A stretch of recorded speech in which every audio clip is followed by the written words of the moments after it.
Tai sveiki visi, toliau tęsiam neredaguotą pokalbius ir šiandien, aišku, turėsim du epizodus, kurie susijęs su metinėmis Ukrainoje.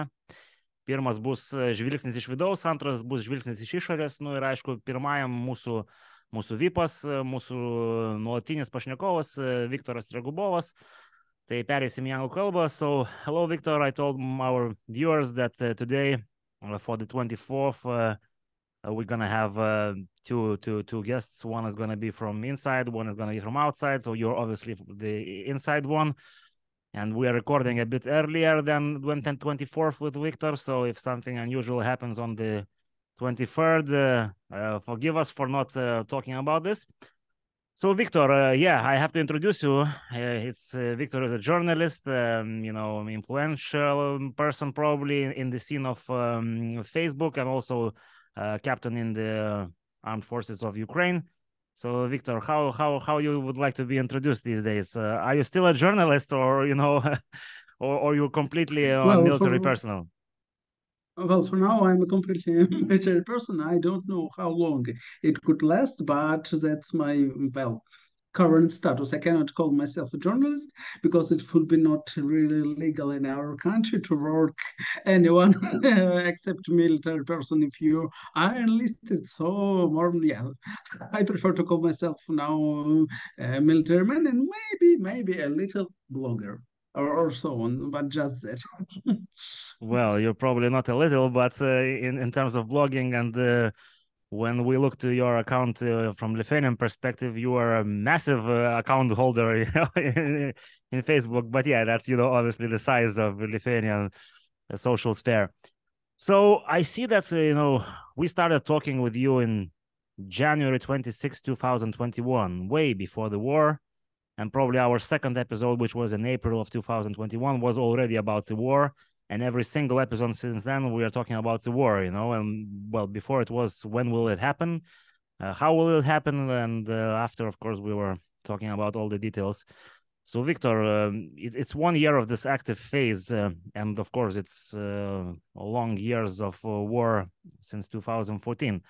So if you would have to talk about this past year, what do you think has...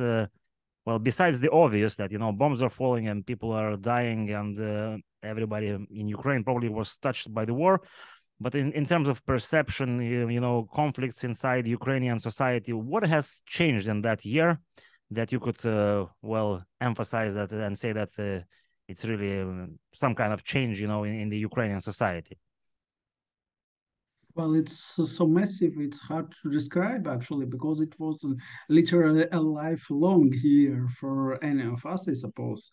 And it was so full of events, so full of memories, so full of emotions that it actually, some people, I suppose some people cannot have such an amount during all their life that we had in this 1 year. And that's maybe not only a good scene.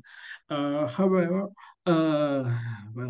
it's strange. It's really strange because, yes, from my perspective, it was easier because I was a military person in the year 15, 16, and I got some experience. I understood what war is like. But for many of us, and even for my family, it was a complete shock. It was a complete another experience when you understand that, actually, every time there fall on your house, killing everyone there, and it's something that blows your mind, even if it misses. So it's hard, but from other perspective, it's so absolutely unbelievable to become something like a world superheroes for a moment. When Stephen King write about you in Twitter, when I don't know, Pink Floyd sing a song, sing your national songs, and all the famous people in the world support you, and all the people that you saw on, I don't know, your posters of your childhood tells that you're a hero. And that's also mind-blowing. That's also absolutely cool. And I suppose it's the greatest victory that we already have is that actually we reintroduced Ukraine to the world. That the world actually understand what Ukraine is, that Ukraine actually is not as a part of Russia, not as some kind of Ukraine, where is that? World, at least now, world sees us, and world sees us as a subject, as something separate, specific, and maybe sometimes cool, and that's actually a victory. I suppose it's a tremendous victory. It's something we haven't in hundreds of years. And of course, it's costly. It's absolutely costly. It cost us hundreds of thousands of lives and absolutely unhuman efforts. But still, that's a kind of historical chance. We just, during this year, we paid, maybe historical debts for generations, for hundreds of years that was before us. And it's still not over. The situation is still specific, to say the least. To put it and lightly. We still have, and we still have to fight and to win. But from my perspective, during this year, Russia actually threw everything it had into us, and it failed. It really failed, and even now Russians already proved that all their story, all their self-positioning, all their I don't know, pretended greatness actually was a bluff from the start. They are not superpower. They are just just a country. Of course, maybe not the weakest country in the world, but just a country. Not the second world's military, obviously. Not the superpower that can dictate its iron will to half of the world. No, bullshit. That's just not so.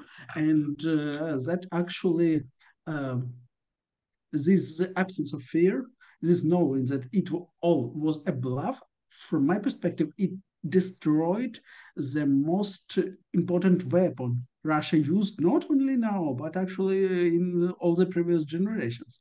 We all know that actually the main bully in our region is weak.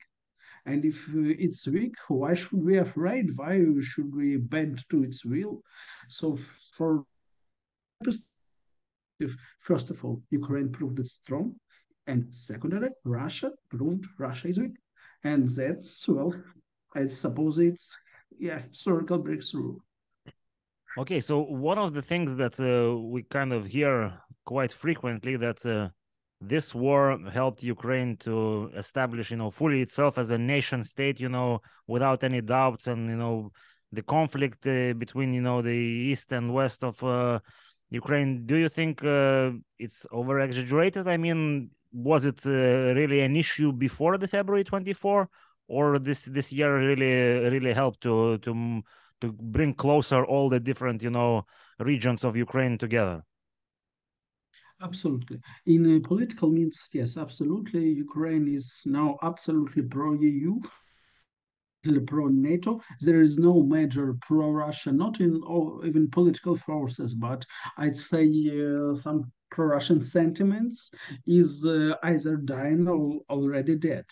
So all the tales about specific, I don't know, distribution or division in Ukrainian political spectrum, it's gone. Well, we still can be divided, talking about things like, I don't know, legalization of cannabis or whatever, but we are not divided when we talk about how Ukrainian army should look or which political bloc Ukraine should be part of. It's for us, it's not a question now.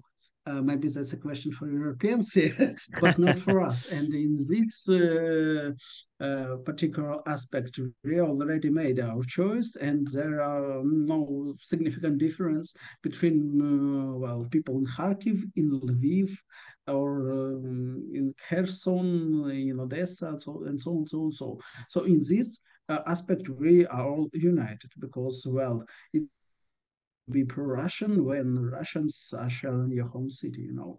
Yeah, no, I knew at least one guy, but he is now in SBU jail, so not a problem anymore. Okay, I see. So, well, you mentioned an interesting point that, you know, everybody understood what, you know, Russia is and what Ukraine is basically for this year. What do you think, like, about, because, like, it's not, like, every month passes and, you know, it looks like it should be obvious, but then, you know, someone like Emmanuel Macron says, you know, we cannot crush Russia. Before, you know, a month here, and there was, you know, a statement that, you know, Putin should not lose face, you know, and then, you know, you hear some kind of similar statements. Do you think, like, this view on Russia have Europeans, especially the, you know, the core of all the Europe, Germany, France, have they learned the lesson what is Russia? You know, in your opinion, looking from, you know, outside of those countries from the war. Germany, yes. Italy, absolutely yes. Many countries, yes. Some countries, maybe. Like France, some countries, no, like Austria.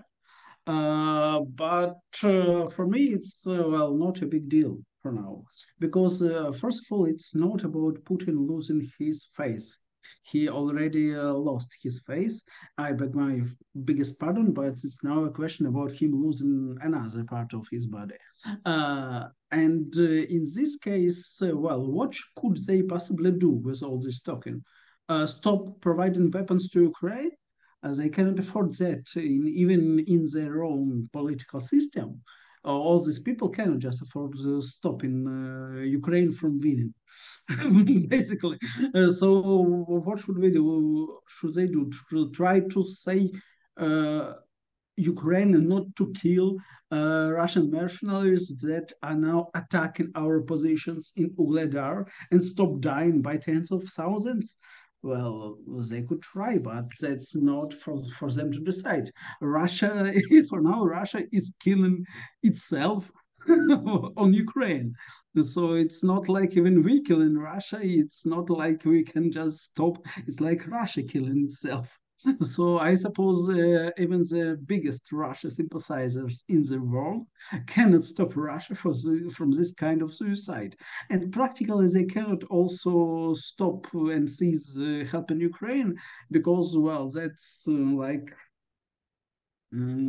trying to swim against the current, and the current is strong now. Well, you know, the other thing that we hear time to time, that, you know, the Ukrainian army is dependent on the weaponry from the West, and, you know, there are some voices that are talking that maybe the conflict could be freezed, you know, and then, you know, something, you know, like dialogue, and we hear these things. Why do you think that we still have those voices? Is it like everything is because of the money flowing from Russia towards particular, you know, individuals and groups, or is it some kind of shock that, you know, the Russia is so weak compared to the image that everybody had in their mind? I'm talking about, you know, the politicians and the influential people in the world. Why we still, you know, hear such things about freezing, about, you know, peace talks, you know, and stuff like that? I suppose it's inertia of both well Russian investitions and maybe some political stances, maybe some I don't know ideological moments, but when even all American experts that before was like pro-peace, and I'm talking about let's help Ukraine to finish this once and for all. I suppose in this situation, it's not even about their position on Ukraine. Russia itself make everything for them for their voices not to be heard.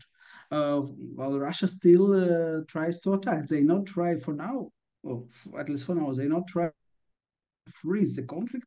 They tried to attack Ukrainian cities. They desperately tried to take all the Donetsk Oblast. They failed.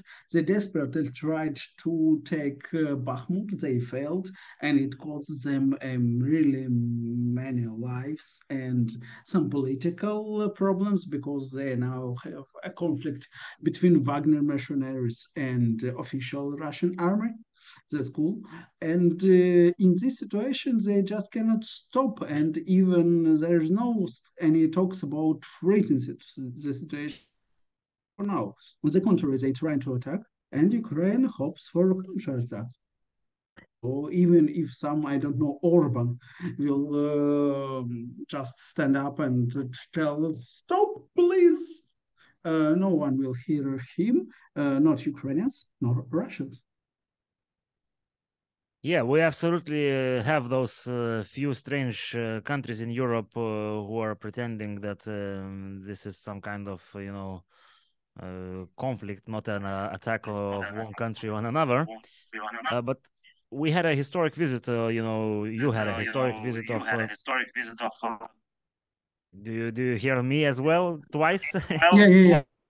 Well, Sorry, something is with the connection, but no problem. So, yeah, Biden was visiting, Kiev. What do you think it does, like this statement of the world superpower, during the war, during the conflict, that the U.S. doesn't have, their army or their military personnel there, and the president visits, the capital. What do you think is the impact going to be? Is it just a procedural thing, or actually it's some kind of shift that says that the U.S. support is actually going to be flowing till it's needed? For me, it's both a show of, first of all, strength and of resolve, because you should understand that it's first visit of an American president in Ukraine for, I suppose, 15 years. The last one was George Bush Jr. And it's a rare occasion for us. And this rare occasion during time of, it's proof that we are not alone, and that also some kind of challenge for Vladimir Putin. And what will you show?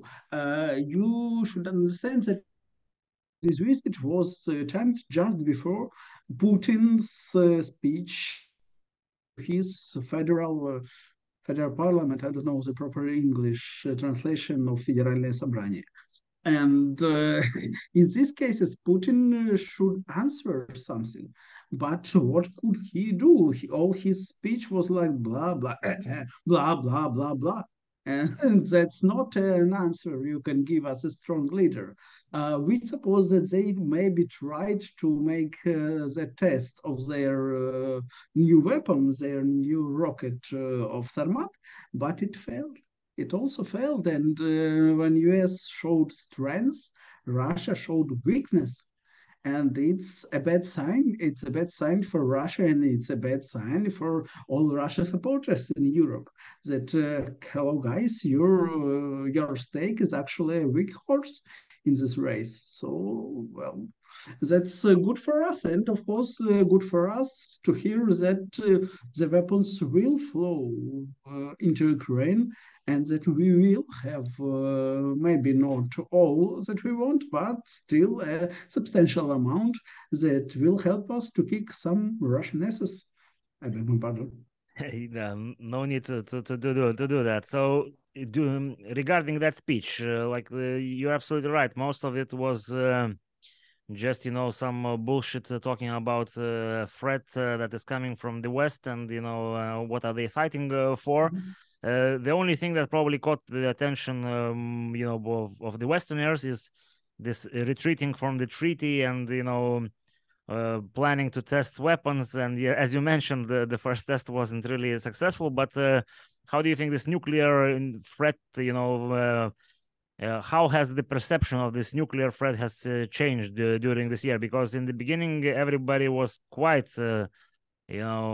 sensitive about this nuclear blackmail that Putin was putting on the West. Do you think there are still Western leaders who are really afraid, or they see that the bluffing is absolute? Of course, there are always some persons who are afraid, but let's check. 2 days ago, a number of Russian missiles were shot from Belgorod Oblast to Kharkiv Oblast. Non-hit, and most of them fall on the territory of Belgorod Oblast itself. Imagine it will be nuclear missiles, not just any missiles. In this situation, when Russians actually fail to use non-nuclear weaponry of such type, when a number of their non-nuclear missiles hit their own territory, well, to nuclear blackmail looks, I'd say, a big value. Uh, for well, we could, from my perspective, it could be more dangerous for towns like Belgorod and Voronezh than for us. Of course, there are always some people that will tell like Elon Musk, oh, Russia has a great nuclear arsenal, but it's outdated. It's poorly managed, as all actual Russian weaponry, and we could judge about that because they are using actually some parts of their nuclear triad. I don't know the proper English word still. Nuclear trio, maybe, to attack Ukraine with non-nuclear means. And actually, it fails more than often. In this situation, I don't think that Russia can still pose a threat as it did before this war started. So you think that in terms of threat to Ukraine of occupying more territory, this is in your opinion less of a possibility than it was, like, let's say, half a year ago? Yeah, I suppose so. Well, we see actually that Russia threw everything it had and without any success. And now it is actually we who prepare and new forces, new brigades, and so on, while Russians are still just trying to use everything they had left, and it's not really many. And the only aspect where they have kind of substantial advantage is aviation, but they cannot afford to use aviation freely because of a strong system of Ukraine anti-aircraft defense. So I suppose they more or less run out of option. They also even have problems with artillery ammunition. First time in that war.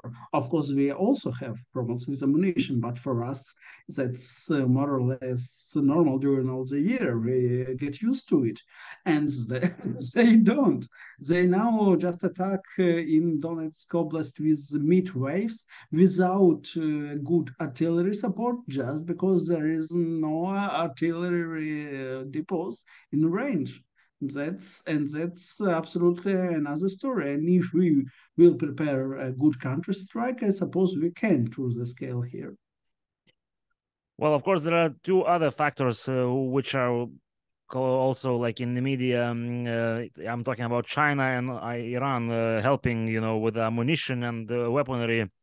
What is your opinion on those countries entering, openly, sending their, not forces, but weapons, ammunition to Russia? Is it more likely, or is it less likely after, a year of well, to be honest, failure, because we all know that they expected 3-day war, and now we are talking, on the 364th day, and the result is not there. So China and Iran, do you think could provide Russia with the needed weaponry, or they will be afraid of the sanctions and other possible, I suppose Iran has no many options to help Russia for now. And China is absolutely another story. But with China, it's more about an open conflict with the United States and all the free world. So I don't suppose that actually China will do it openly. they could do some covert operations to help Russians with some aspects of their export. That's for sure. But open and massive amounts of weapons into Russia, I don't think so. Well, it's just it's not cost the effort, I suppose. Okay, so the other thing that also we hear, in the Western media is how long economy can last, which economy can outlast which one. And of course, we know that, there's support from the Western world, from Europe, US, and the rest for the Ukrainian economy.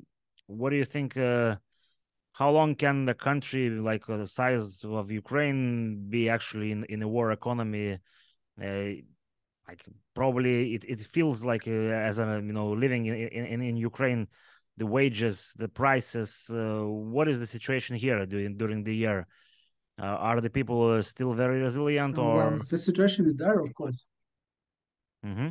We still really dependent on the international aid in that aspect. Even I got my salary cut being an active officer during the war because of budget cuts.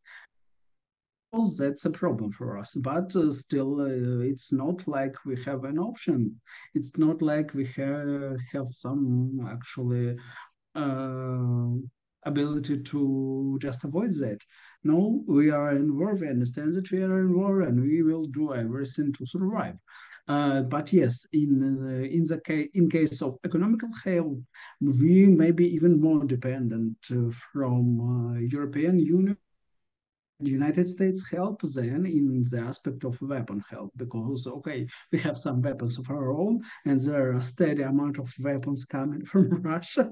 But when we talk about money, when we talk about economics, of course, we are in this entire situation because well, it's really hard. We wasn't really healthy and prosperous before the war. And after the war started, you can imagine what happens when millions of peoples are displaced, millions left. Well, most businesses are closed. Some of them suffered from shellings and blah blah blah. Of course, Ukrainian economy is in ruins. I cannot actually well deny that. That's a problem, and that problem will haunt us even after the war will end. In any case, so yes, it's not only about victory. It's also about living after that victory, and that's the problem. But still, as I told, we have no option here. We cannot just tell, oh, so let's capitulate. Maybe it will be better. First of all, it won't be. Second, that's not an option.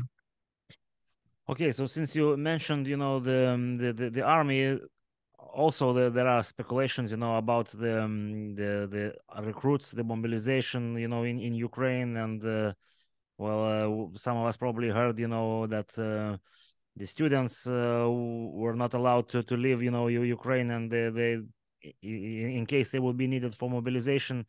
Uh, what is the situation with the Ukrainian army? Because obviously we understand that most of the professionals that were, before the February 24th, they're probably gone, and you have a new wave of army, from the recruits and mobilization. How in this prospect, like in joining the army, have it decreased, increased, it's stable? What are the changes for the year? Well, it's more or less stable for now, as far as I know. There are some, I don't know, stories like about, oh, I don't want to go and blah blah blah, but they are not so massive like in Russia, for example. So yes, we have this problem. Of course, the war taking its toll, but and first of all, we still have some resources, and secondary maybe more importantly, we have no losses, no such losses of experienced fighters as Russia have. That's important because, well, for me, as I am now a military officer, on a training, and on this training, good specialists in actually every aspect you can possibly imagine. So that's not like, oh gosh, all are good pilots dead, oh gosh, all are good snipers dead, blah, blah, blah. No, because in Ukraine now we have, well, maybe more professionals to be trained right here on the ground that actually are demobilized, killed, or wounded. So we have, I'd say that overall, the quality of Ukrainian army isn't falling during this war; it's actually rising. And in Russian case, it's absolutely differently. In Russian cases, well, they lost many of unreplaceable military human resources. Okay, so since we started talking about Russia, in your opinion, since you are probably more familiar with the Russians than many of the listeners, and especially you see what they're capable as, some kind of ethnos and civilization. Let's call it like that. There are many who are talking about a possible civil war in Russia. Although also probably the mafia war is more likely. How do you see the situation changing in Russia? Is it possible that some kind of how should we put it, like citizens will understand that we need to take back the control of the country and get rid of this dictatorship? Are the possibility of that increasing through this year, or the mobilization of this let's fight the evil West has completely washed out the minds of ordinary Russians? I don't believe any kind of democratic revolution in Russia. It's just not going to happen. Sorry, it's wishful thinking, and let's just forget about that for at least several generations. But I could believe that if the situations for Russia will go south really, really, really fast, they can have some kind of war between elites, between stakeholders, between centers of power, and it's possible. And maybe during this conflict will be some kind of separatism. It's also possible. So I don't suppose that the Russian nations will go and separate itself from Russian main body. Or I don't believe in any kind of democratic revolutions, blah blah blah. It's just, I'd say, some kind of application trying to see Russians as if they were Lithuanians or Ukrainians, but they actually are not. But still, Russian elites would construct Russia in some ways if the situation will be right for this action. So here is the main question regarding Russia, because probably the Western world doesn't know what to do with the Russia. Like, let's imagine what kind of scenario is possible to because as it is, it's a threat to everybody around it. So what do you think? Like this year, has it brainstormed any ideas what to do with Russia? As a country, and its aggression. I would say just let it ruin itself. That's pretty simple. For now, Russian government is doing everything to destroy Russia itself as a complex civilization, and it will be just to deny them of this right. Uh, I suppose that Ukraine just should win. And after Ukrainian victory, after liberation of our territory, Russia will undergo some kind of substantial internal crisis. That's for sure. And I don't know what will be with Russia after that, but I'm not really afraid because to maintain a big army, maintain a big nuclear weaponry arsenal, you have to a big state with big economy, and I don't think that after all of that, Russia will be a big state with big economy. Of course, every CIA agent always afraid that these weapons could get into hands of terrorists, but let They us be are frank, already in the hands Putin of is terrorists. the biggest terrorist that you can possibly imagine. And Absolutely. if, well, some nuclear arsenal will be left on the territory of independent Tatarstan, for example, I suppose that independent Tatarstan will gladly trade it for some economical help, resources, recognition, and so on.